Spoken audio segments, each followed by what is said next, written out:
dalam 60-an lah. Okey, aku nak bercerita pasal daripada mula sampai sekarang lah. Mama masih aktif sekarang ya? Sekarang ni kadang-kadang aktif tengok function lah, function yang macam orang buat untuk pagi tak aku rasa aku ni malah dah. Yang maksud aku tu bukan function macam tu lah. Aktif dari seni ada lagi lah. Seni ada, aku buat entertainment, supply, kadang-kadang supply untuk sistem karaoke, orang kahwin apa pun tak semua.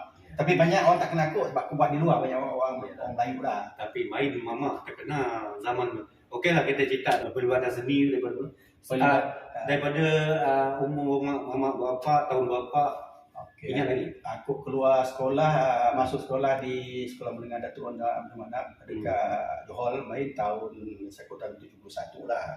Aku tak ingat lah. Satu aku aktif kat muzik tu di bawah didikan Cikgu Samsudin bin Jafar. Atau terkenal dengan nama Jesham. Nombor 66 Jalan Serban Tampil. Jesham ni orang mana sebenarnya? Dia ni nak khabar ni terasa orang sebelah ni Gemenceh tu. Negeri Sembilan. Tapi then lepas keluar sekolah tu aku masuk tu masuk main muzik dengan dia lah. Aku masuk kelas muzik sesekian lagi. Jadi minat tu. Minat ni. Minat. Tapi masa tu pelik kan, masa tu main flute. Masa tu main flute. Nak tiup pun tak boleh. Main lah. Lepas tu bawa keyboard, main gitar paling lama. Sampai aku ni Jesham jadi pensyarah, dia pun dah keluar dari sekolah, aku dah tak lost contact lah. Sekarang dapat contact balik sebab ada media sosial ni, Facebook, lepas tu aku ada YouTube, bukan YouTube, apa nama, WhatsApp. Selalu WhatsApp dari pagi. Mana-mana masa tu aku terlibat di Gombak, masa tu band jabatan lah. Terlibat band tu. Band tu bagus. Mula-mula mama terlibat dengan band tu, band mana? Gombak dulu kan? Gombak lah, Gombak. Ikut Sodol main je. Ikut Sodol lah, lama-lama. Masa tu mama main apa? Gitar? Gitar. Main gitar.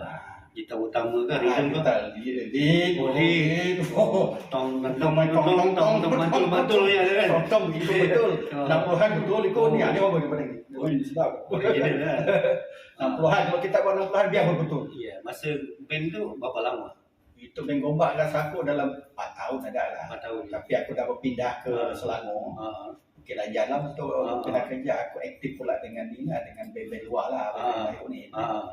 Masa tu main gitar juga lah. Gitar juga. Lepas tu masa tu Ridwan tu minta aku join lah itu kan. Keluar dari sana ikut Ridwan, Bapak Heri tu. Heri Khalifah punya ayah tu.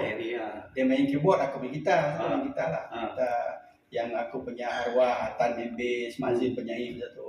Kita keram main hotel lah. Hotel, tak hotel main. Tapi kadang ikut jabatan ni tahu lah. Dia salam aja, terima kasih. Apa tu? Satu sila sangat. Tepat kelip aja. Salam dia. Salam kosong. Salam terima kasih. Terima kasih. Kita salam masuk tampun je. Lepas tu cerita dia tu ada Heri Khalifah. Bodek lagi hari tu. Hari Tony tu semua yang membayarin.